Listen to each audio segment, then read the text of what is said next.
아까 그리고 인가공비 100이냐 50이냐 말씀드렸었잖아요. 근데 아까 질문이 그거 가지고 나왔는데 AB가 기본적으로 100이라고 하는 인가공비를 지급하기로 했다가 B급이 들어오면서 50이라고 하는 금액을 준 게 문제가 됐죠. 계약 금액과 실제로 지급된 인가공비가 차이가 있기 때문에 문제가 되는데 여러분들이 이렇게 말하면 10중 8구는 100이라고 얘기할 거 알아요. 왜냐? 여러분들 분명히 관세평가 협정이든 기본서를 보신 분들은 실제 지급 금액에 대한 정의 부분에 어떤 내용이 나와 있냐면 합의와 이행에 관한 문제가 나옵니다. 합의를 100이 했고 실제로 100을 줬는지 안 줬는지는 이행에 관한 문제이기 때문에 실제 지급 금액에 포함이 되는지 안 되는지는 따질 필요가 없다라고 나와 있다는 거예요. 자, 그런데 한번 생각해 보세요. 그 전제는 100이라고 하는 금액에도 불구하고 왜 50을 줬느냐입니다. 자, 물건이 틀리다는 거예요. 보세요. 자, 왜 50을 줬겠습니까? 그러니까 100원이라고 하는 가공비를 줄 만한 물건들이 있는데 그 물건이 아니라는 겁니다. 다른 물건이 왔다라는 거예요. B급이라고 하는 거는 우리가 일반적인 시장성, 가치가 상실되어 있는 물건들을 통상 B급이라고 얘기합니다. 그러니까 예를 들면 여러분들 루이비통 백이다 라고 하면 백은 일반적으로 100만원, 몇백만원 하죠. 자, 그런데 백에 미세하게 기스가 나 있습니다. 자, 이거 팔 수 있겠어요? 백화점에서 못 팝니다. 일반 유통점 같은 데서 어떻게 좀 덤핑해가지고 팔 수는 있겠지만 정상적인 백화점 시장에서 루이비통에 대한 네임 밸류가 있는데 팔 수가 없는 물건이라는 거죠. 그럼 팔 수가 없는 전혀 다른 물건이 왔기 때문에 100이라는 금액을 못 줬다라는 겁니다. 다시 말해서 정상품이 아닌 완전히 다른 물건이 왔기 때문에 100이라고 하는 계약 금액에도 불구하고 50을 줄 수밖에 없었다라는 거죠.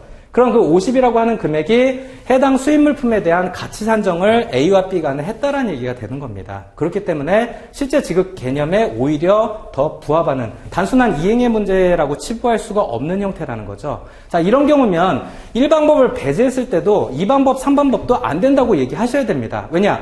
동종동질이나 유사물품은 품질상의 동일성과 유사성을 요구하고 있습니다. 그런데 팔 수도 없는 물건과 팔 수 있는 물건은 완전히 품질이 다른 물건이죠. 그렇기 때문에 동종동질 유사물품에도 해당이 안 된다라고 봐야 됩니다. 그렇기 때문에 100이 문제가 아니라 결국 100에서 가치감소분을 공제해서 합리적 기준으로 가격 산정을 하거나 그 전에 이 물건이 국내에서 판매됐을 때의 가격으로부터 역산해서 수익가를 산정하는 방식으로 가야겠죠. 그렇죠. 4방법 이하를 적용할 수밖에 없다라는 겁니다. 아시겠죠? 단순히 이행의 문제를 치부하기에는 물건 자체가 틀리다라는 건데, 자, 우리 2달간 여러분들이 평가를 배우실 텐데, 평가는 딱 6가지 방법입니다. 6가지 방법인데, 이제는 교재가 오늘 배부가 안 된 걸로 알고 있어요. 그래서 유인물을 좀 가져왔는데, 자, 유인물 먼저 보시면 전체 우리가 평가를 공부해야 되는 범위가 있고 거기에 대한 6년간의 기출 형태가 나와 있습니다.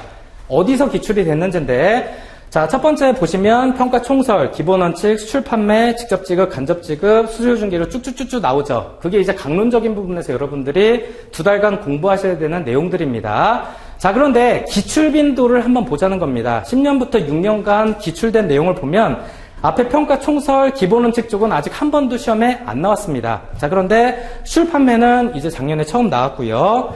자, 직접 지급, 간접 지급, 수수료 뭐 블라블라해서 가산 요소들이 나오는데, 자, 이 부분이 무려 63%라는 겁니다. 그렇죠? 자, 점수 대비 환산했을 때 100점 중에 60점이 일방법에서 시험이 나왔다라고 볼 수 있는 거예요. 그렇죠? 자, 거기서 좀 더 보태면 밑에 배제 사유 나와 있는데 배제 사유도 일방법의 배제 사유입니다. 엄밀히 얘기하면 일방법의 범위에 포함돼요. 자, 그러면 자, 일방법과 배제 사유까지 합치면 63 더하기 17 하니까 총 80%가 되죠. 그러니까 100점 중에 80점은 일방법이 나왔다라고 볼 수 있는 겁니다. 그래서 두 분이 올해 시험을 보실 때는 일방법만 이빠이 해서 가도 그러니까 충분히 평가에서 50점 이상은 커버리지 할 수 있다라는 얘기가 되는 거죠. 뭔 말인지 아시겠죠? 6가지 방법 중에 일방법이 여러분들 80%라는 겁니다. 거의 전부란 얘기예요. 자, 그리고 배제 사유 지나면 이제 동종동질 유사물품 역산 산정 합리적 기준 나오는데 이게 6가지 방법입니다. 다시 이제 간단하게 설명을 드릴 건데요. 자, 뒤에 있는 2방법, 3방법, 4방법 이렇게 얘기하면 너무 어렵다. 자, 간단하게 한번 설명해 볼게요. 우리 1방법부터 6방법까지 6가지 방법을 이제 2달간 배우시는데, 자, 이게 이제 우리나라입니다. 우리나라에 A라고 하는 수입자가 어떤 물건을 가져옵니다. 그렇죠? 그러면 지금 여러분들이 하셔야 되는 평가라고 하는 과목은 뭐냐면 이 물건이 우리나라에 수입될 때의 가격이 얼마인지를 구하시는 과정이라고 보시면 됩니다. 자, 누구나 다 아는 얘기인데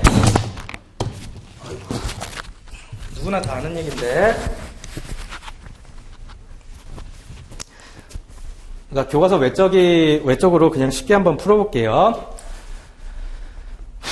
자, 우리나라에 도착할 때까지의 가격을 구하는데요. 그렇죠. 자, 어떤 물건이 지우개다. 지우개가 우리나라에 들어올 때 가격을 구하는 6가지 방법을 관세 평가라고 하는 겁니다. 평가라는 게 별게 없어요. 그렇죠. 그래서 이 물건의 가치를 6가지 방법으로 평가를 하는 게 바로 관세 평가라고 얘기를 할 수 있습니다. 평가를 그럼 왜 해야 되는데요? 자, 과세 가격이죠. 과세 가격에 관세율을 곱해서 관세액을 계산할 수 있습니다. 그렇죠. 그렇기 때문에 이 과세 가격이라고 하는 6가지 방법을 통해서 가격을 구하고 품목분류를 통해서 관세율이 부여가 되면 관세액이 나오는 겁니다. 그렇죠. 그래서 뭐 물건을 이를테면 루이비통 백을 100만 원에 가져왔다. 자, 아버지가 해외 출장을 가서 나한테 선물로 보냈어요. 100만 원짜리 루이비통 백을 저한테 보내셨습니다. 자, 그런데 자, 그러면은 100만 원짜리 백을 보내셨는데 가격적인 부분부터 먼저 관세를 산출하려면 가격을 구해야 되는데 자, 이때 적용되는 게 뭔가요?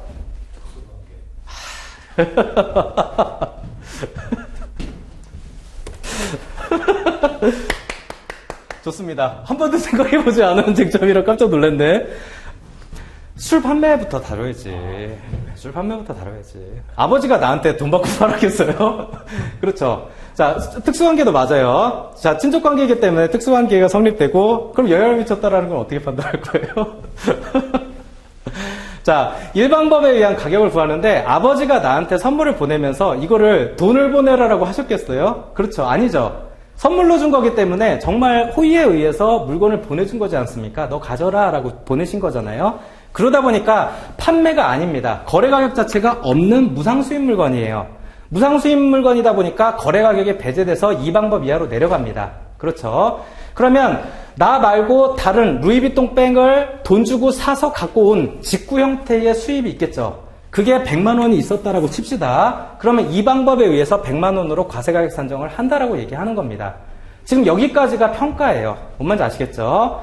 자, 그리고 나서 이 루이비통 백은 4202에 품목 분류가 됩니다. 트렁크, 슈트 케이스, 뭐 총 케이스 그런 것들이 4202에 분류되는데 4202는 일반적으로 관세 기본세율이 8%입니다.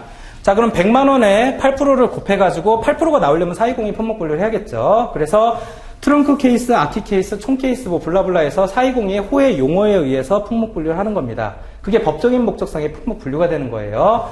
100만 원에 8 곱하면 얼마예요? 8만 원이죠? 그럼 관세가 8만 원이 되는 겁니다. 자, 그래서 뒷단의 호의 용어에 의한 법적인 목적상의 품목 분류가 2교시 때 공부하시는 거고 3교시의 평가라고 하는 거는 내가 아버지로부터 선물 받았는데 대가가 없기 때문에 술 판매가 아니라서 일방법이 배제되고 다른 직구를 통해서 유상 반입된 거래 가격을 기초로 과세가격 결정을 하는 게 바로 이 방법이란 얘기죠. 그래서 이 방법에 의한 과세가격은 100만 원이다. 이렇게 쓰실 수 있어야 된다는 거예요. 보면서 아시겠죠? 여기까지가 평가입니다. 자, 그래서 가격을 구하는데 기본적으로 우리가 수입 물품에 대한 가격은 거래 가격을 원칙으로 합니다. 그렇죠? 그래서 자, 이 구매자가 정상적인 무역 거래라고 하는 거는 조그만 거 이거 하나 수입하려고 무역을 하겠어요? 운송비가 더 나와요. 뭔 말인지 아시겠죠? 우리 무역 거래의 대전제는 엄청난 규모의 경제가 실현되어 있는 엄청난 규모의 이따만한 물건들을 가정한다라는 겁니다.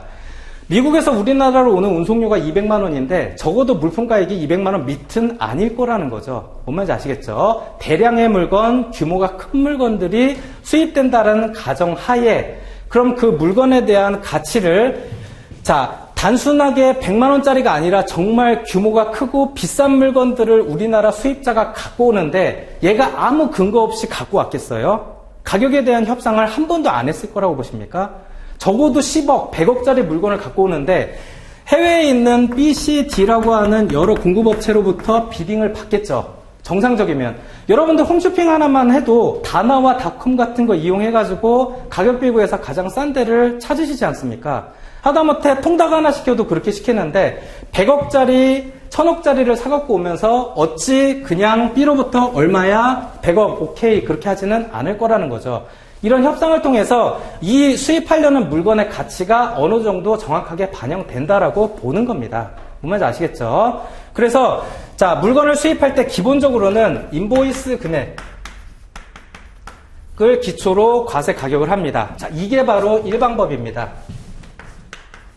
자 일방법이라고 하는 거는 구매자가 판매자에 대해서 수입 물품에 대한 대가로 실제로 지급하는 인보이스 금액을 기초로 과세 가격 산정하는 걸 일방법이라고 얘기합니다. 뭔지 아시겠죠? 그래서 실제 지급 금액을 기초로 한 과세 가격 결정 방법이라고 얘기하고요.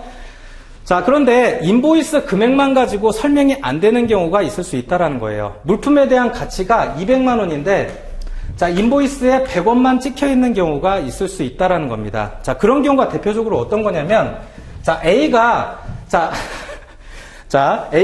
200만 원짜리 물건을 갖고 오는데 100만 원만 인보이스 끊고 100만 원은 돈을 갖고 가서 주기로 한 거예요. 뭔 말인지 아시겠죠?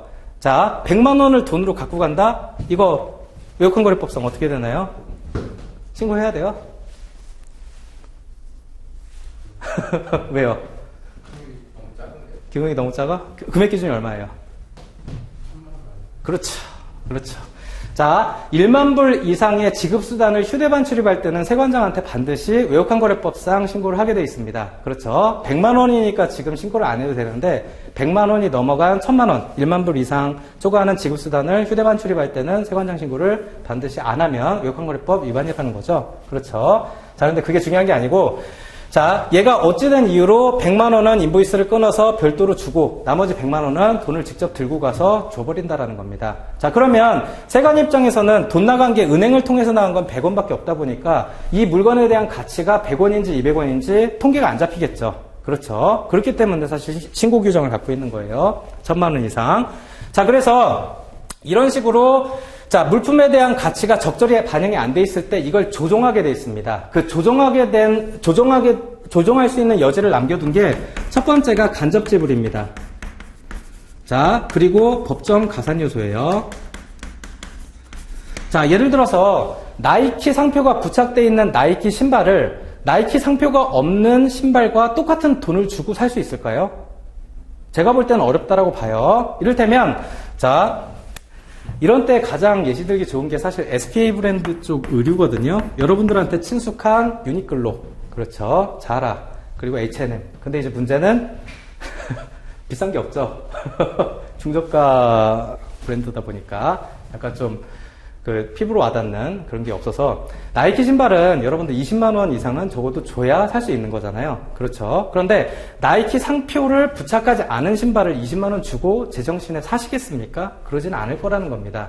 그러니까 나이키라고 하는 무형 자산이 체화되어 있는 신발은 그만큼 비싼 값어치를 할 수밖에 없다라는 겁니다. 그래서 나이키 같은 그러니까 나이키 같은 유명 브랜드의 물건은 인보이스 금액 이외에도 수입자가 추가로 로열티 같은 걸 지불하도록 약정하는 경우가 많다라는 겁니다. 뭔 말인지 아시겠죠? 그러면 자, 로열티를 안 주고는 나이키 상표가 부착되어 있는 신발을 수입자가 사갖고 오는 게 가능하겠어요? 현실적으로 불가능할 거라는 겁니다.